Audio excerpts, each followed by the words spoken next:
Janji dening Slamet Sugiharto. Janji matumpuk-tumpuk diumbar nganti mumpluk.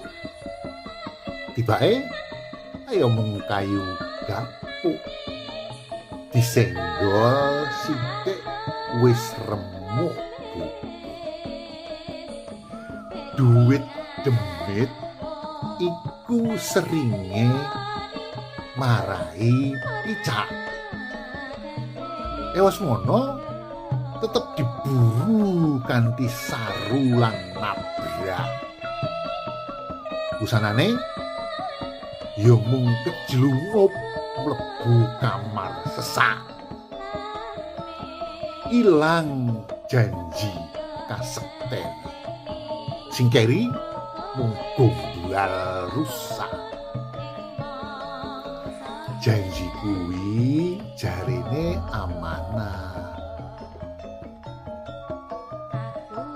Diantepi kanthi lembah manah.